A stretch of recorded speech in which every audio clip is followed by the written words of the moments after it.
Welcome everyone. আজকে আমি class 12-এর অবকলন চ্যাপ্টারে একটা ভিডিও তোমাদের দেখাচ্ছি, অর্থাৎ এই চ্যাপ্টার বিষয়ে তোমাদের একটা আলোচনা করে তোমাদের একটা ভিডিও দেখাচ্ছি। তো তোমরা সর্বপ্রথমে আমার এই চ্যানেলটি সাবস্ক্রাইব করবে এবং তার সাথে সাথে নোটপত্র নিয়ে বসে পড়বে, খাতাপত্র নিয়ে বসে পড়বে নোট তৈরি করার জন্য। দেখো, এই চ্যাপ্টারে যেটা অবকলন বিষয়ক, যেটা অবকলন চ্যাপ্টারে আমরা লিমিটের মাধ্যমে দেখেছি কোন একটা ফাংশন কোন একটা বিন্দুতে কখন অবকলন হয়, অর্থাৎ অবকলন যোগ্য কখন হয়, তার লেফট লিমিট এবং রাইট লিমিট যখন সমান হবে তখন কি হচ্ছে, সেই বিন্দুতে সেই ফাংশনটা অবকলন যোগ্য হবে। তো এখন আমরা যেটা শিখবো সেটা হচ্ছে বিভিন্ন রকম ফাংশন আছে, অপেক্ষক বিভিন্ন রকমের আছে, সেই বিভিন্ন রকম অপেক্ষকের কীরকম ভাবে অবকলন করতে হয় সেই বিষয়ে আমরা জানবো। তো দেখো, এই অবকলন একটা বিষয় আমি তোমাদের দেখাচ্ছি, সেটা হচ্ছে ধরো একটা ফাংশনের, এটা হচ্ছে যৌগিক অপেক্ষক। ঠিক আছে, যৌগিক অপেক্ষক হচ্ছে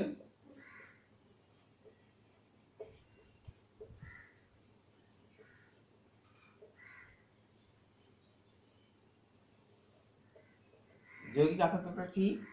যৌগিক অপেক্ষক হচ্ছে একটা অপেক্ষক কোনো একটা, ধরো একটা কোনো একটা চলের, একটা চল কোনো একটা ইন্ডিপেন্ডেন্ট ভেরিয়েবলের, একটা ভেরিয়েবলের একটা অপেক্ষক, সেই অপেক্ষকটা কি হচ্ছে অন্য একটা অপেক্ষকের, অন্য একটা ফাংশনের অপেক্ষক হয়ে আছে। আবার সেটা যদি আরেকটা ফাংশনের অপেক্ষক হয়ে থাকে, অর্থাৎ একটা আরেকটার সঙ্গে রিলেটেড হয়ে একটা অপেক্ষক আর কি। যেমন ধরো y equal to f of x one, ঠিক আছে। আবার এক্স ওয়ান ইকুয়াল টু লিখতে হচ্ছে জি অফ এক্স টু, ঠিক আছে। আবার ইকুয়াল টু লিখতে হচ্ছে x two equal to h of x, এইরকম, ঠিক আছে। হ্যাঁ, ওয়াইটা এক্স ওয়ানের অপেক্ষক, এখানে হচ্ছে এক্স ওয়ানটা এক্স টু, এক্স টুটা এক্স এর। এইরকম ভাবে ডট চলছে, হয়তো আরো চলতে পারতো, ঠিক আছে। সেই ধরনের অপেক্ষকের ক্ষেত্রে আমরা অবকলন কারণটা নির্ণয় করব, ঠিক আছে। তখন সেক্ষেত্রে ডিওয়াই বাই ডিএক্স নির্ণয় করতে হলে কি করতে হবে? দেখো, এটা ওয়াইটা তো এক্স ওয়ানের, তাহলে আমরা এক্স ওয়ানের সাপেক্ষে করবো d y by d x one, ঠিক আছে। আবার এখানে তো আমার ডিএক্স লিখেছি, তাহলে এখানে লিখতে হবে ডিএক্স ওয়ান বাই ডিএক্স, তাই না? তাহলে অ্যাকচুয়ালি আবার কি দাঁড়াচ্ছে, দেখো ডি এক্স ওয়ান, আবার এদিকে d x one by d x, মানে এই দিকটা দেখো d x one by d x, এটা আবার এক্স টু ফাংশন, ঠিক আছে। তো সেটা এক্স টুর সাপেক্ষে করতে হবে, d x one by d x two. আবার এদিকে দেখো, এটা ব্যালেন্স করার জন্য ডিএক্স টু বাই ডিএক্স লিখতে হচ্ছে। তাহলে অ্যাকচুয়ালি কি দাঁড়ালো, dy by dx equal to dy by dx1 into dx1 by dx2 into dx2 by dx, ঠিক আছে। এইভাবে আমরা এই ফাংশনটা আমার dy dx বের করতে পারছি। তো এরকম যদি একটা আমি ধরো এক্সাম্পল দিই, ধরো y equal to একটা অপেক্ষক y equal to sin s sin of ax plus b, ঠিক আছে। y equal to sin of ax plus b। দেখো এখানে ax plus b, এই যে sin, yটা হচ্ছে সাইনের, এটা হচ্ছে একটা অপেক্ষক আলাদা আকারের আছে। তাহলে এখানে যদি আমি ধরে নিই, ধরো ধরছি ax plus b equal to t হয়, তাহলে y equal to কি হলো, y equal to হচ্ছে দেখো sin t, ওকে। তাহলে dy dx এখন তাহলে কি হচ্ছে, dy by dx সমান মানে হচ্ছে dy by dt, তাই না, ইনটু dt by dx, ওকে। তার মানে এখানে dy dx এর মান হচ্ছে dy by dt মান হচ্ছে cos t, R dt by dx, দেখো dt by dx মান বের করলে কত হচ্ছে, এখানে হচ্ছে a অনলি। তার মানে কি দাঁড়ালো, a cos t এর মান বসিয়ে দিলে ax plus b, বোঝা গেল। এইভাবে কি হচ্ছে আমরা ধরো এই যৌগিক অপেক্ষকের অবকলন বের করতে পারছি। ঠিক আছে। এবার হচ্ছে অত পরবর্তী দিচ্ছি ধরো প্যারামেট্রিক।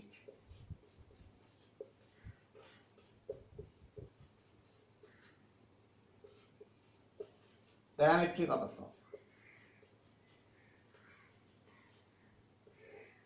এই প্যারামেট্রিক অপেক্ষক কিরকম, মানে ধরো এক্স এবং ওয়াই কি হচ্ছে একটা প্যারামিটার সাপেক্ষে অপেক্ষক, একটা প্যারামিটার সাপেক্ষে একটা প্যারামিটারের হয়তো ধরো প্যারামিটারটা কোনো একটা হতে পারে, ধরো টি যদি হয় প্যারামিটার, তাহলে ওয়াই ইকুয়াল টু কি হচ্ছে ধরো এফ অফ টি, ঠিক আছে। আবার এক্স ইকুয়াল টু কি হচ্ছে জি অফ টি, ঠিক আছে। তাহলে এই যে এখানে টিটা হচ্ছে প্যারামিটার, তাহলে এইরকম আকারের অপেক্ষকগুলোকে বলা হচ্ছে প্যারামেট্রিক অপেক্ষক, ঠিক আছে। অর্থাৎ এক্স ওয়াইটা কি হচ্ছে একটা প্যারামিটারের সাপেক্ষে রিলেটেড হয়ে থাকবে। তো সেক্ষেত্রে আমরা যখন ডিওয়াই বাই ডিএক্স নির্ণয় করবো তখন কেমনভাবে নির্ণয় করবো, তো d y by d x that is equal to আমি লিখতে পারছি, দেখো ডিওয়াই বাই ডিটি ইন্টু দেখো ক্ষেত্রে ডিটি বাই ডিএক্স। তার মানে আলটিমেটলি কি হলো, ডিওয়াই বাই ডিএক্স তাকে যদি ভাগ করি ডিএক্স বাই ডিটি তাহলেই পেয়ে যাচ্ছি, তাই না। সরি ডিওয়াই বাই ডিটি এটা, তার মানে অ্যাকচুয়ালি তাহলে কি হলো, এখান থেকে আমি বের করবো ধরো d y by d t, d y by d t কত হয় এফ ড্যাশ টি, আর এখানে ডিএক্স বাই ডিটি বার করলে কি হচ্ছে জি ড্যাশ টি, ঠিক আছে। তার মানে D Y by dx equal to কি হলো F dash T by G dash T. Okay, হয়ে গেল। এবার দেখো পরবর্তীতে যাব আমরা লগারিদমিক অপেক্ষক। লগারিদমিক অপেক্ষক কোনগুলো বলা হচ্ছে, কোনো একটা অপেক্ষক যদি পাওয়ার আকারে থাকে, ঠিক আছে, যদি পাওয়ার আকার থাকে যেটা তোমার ধরো অবকলন করা কি হচ্ছে কষ্টকর হচ্ছে,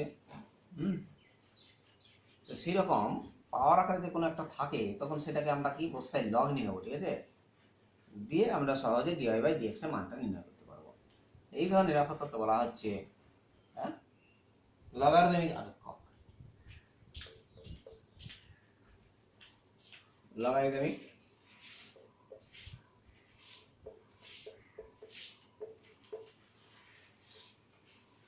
অপেক্ষক।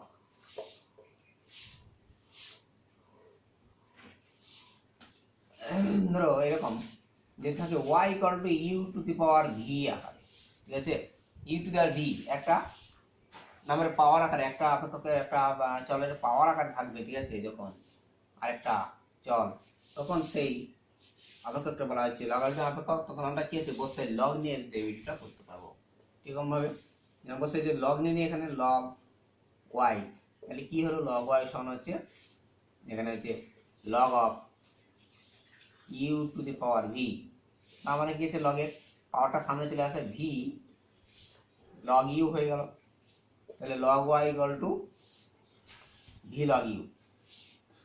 এখন বোথ সাইড যদি আমরা ডেরিভেটিভ করি, ঠিক আছে, তাহলে উভয় পক্ষে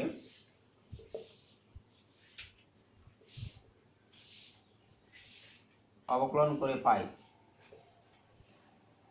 কি পাচ্ছি 1 বাই ওয়াই, লগের জন্য লগের ডেরিভেটিভ হচ্ছে ডি 1 বাই ওয়াই, আর ওয়াই এর ডেরিভেটিভ নিজস্ব কি হচ্ছে এক্স এর সাপেক্ষে অবকলন করে ওয়াই পক্ষে এক্স এর সাপেক্ষে, অবশ্যই এক্স এর সাপেক্ষে, এক্স এর সাপেক্ষে। এটা সমান কি হচ্ছে দেখো এদিকে প্রোডাক্ট আকারে দেখো ভি আর লগ ইউ দুটো আলাদা আলাদা ফাংশনের প্রোডাক্ট আকারে থাকে, তাহলে কি হচ্ছে একটা ফিক্সড বিটা ফিক্সড, আর ইউ এর ডেরিভেটিভ কি হয় 1 বাই ইউ, আর ইউ এর জন্য কি হচ্ছে ডিইউ বাই ডিএক্স এক্স এর সাপেক্ষে, প্লাস এখন লগ ইউটা ফিক্সড, ভি এর ডেরিভেটিভ হচ্ছে ডিভি বাই ডিএক্স, ঠিক আছে।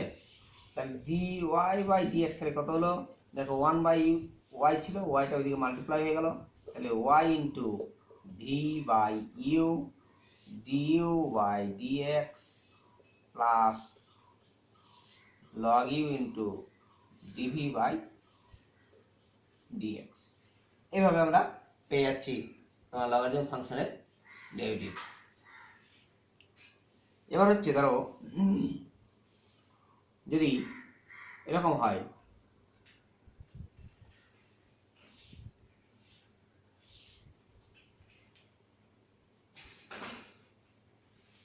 একটা ফাংশনের সাপেক্ষে আরেকটা ফাংশনের অবকলন, ঠিক আছে? একটা ফাংশনের সাপেক্ষে আরেকটা ফাংশনের অবকলন কেমন ভাবে করবো? একটা ফাংশনের সাপেক্ষে আরেকটা ফাংশনের অবকলন যেমন বোঝাচ্ছি, ধরো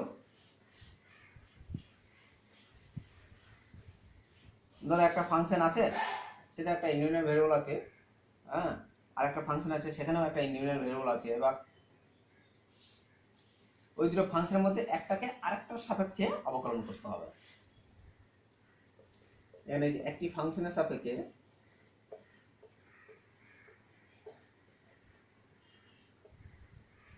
অবকলনের সাহায্যে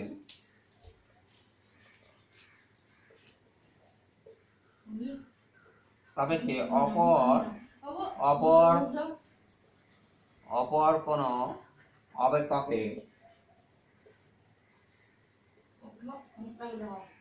অবকলনকে অবকলন বোঝা গেল? একটি অপকলনের সাপেক্ষে অপর কোন অপকলনের অবকলন। যেমন এখানে ধরছি, ধরো y ইকুয়াল টু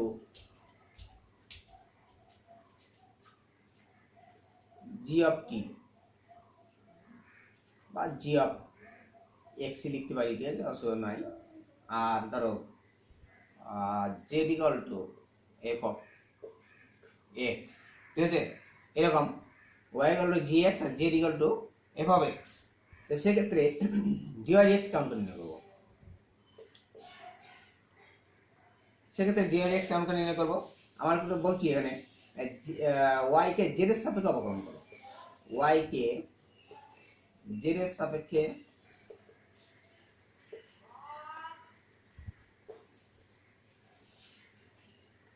অবকলন করো, এটা কিছু, ঠিক আছে? y কে z এর সাপেক্ষে অবকলন করতে হবে। তাহলে সেক্ষেত্রে কি হচ্ছে দেখো, তার মানে আমার বের করতে হবে কি হচ্ছে, dy বাই dz বের করতে হবে। হ্যাঁ, তার মানে dy বাই dz এটা ইকুয়াল টু কত বের করতে হবে, বুঝে গেল? মানে y কে z এর সাপেক্ষে দেখো, এখানে y কে z এর সাপেক্ষে মানে dy by dz equal to কত হবে।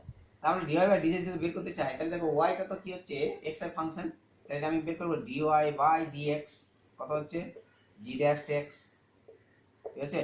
এখানে z টা হচ্ছে x এর ফাংশন, dz বাই dx সেটা কি হচ্ছে f ড্যাশ x, তাই তো? তাহলে এখন dy বাই dz এটা সামনে কি লিখতে হচ্ছে দেখো, dy বাই dx বাই কি হবে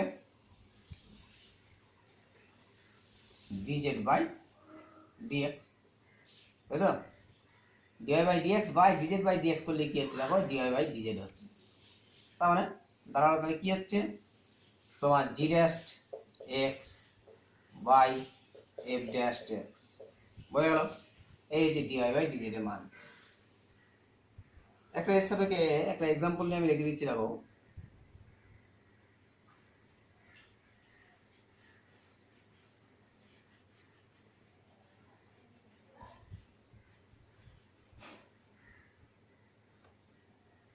ধরো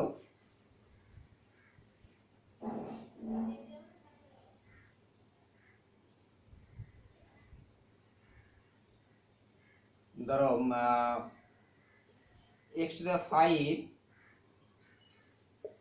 কে sin x এর সাপেক্ষে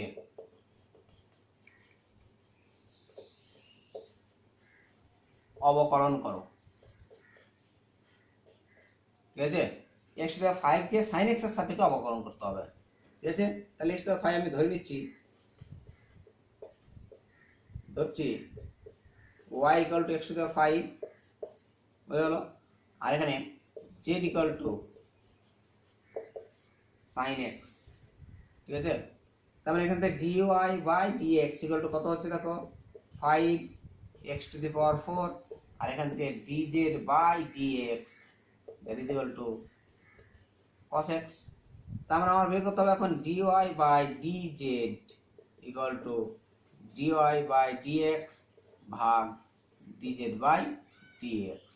তার মানে কি দাঁড়ালো, dy by dx 5x⁴ by এখানে থাকছে cos x, হয়ে গেল, ঠিক আছে। তো এইভাবে আমরা একটা সাপেক্ষে আরেকটা অবকলন বের করতে পারছি।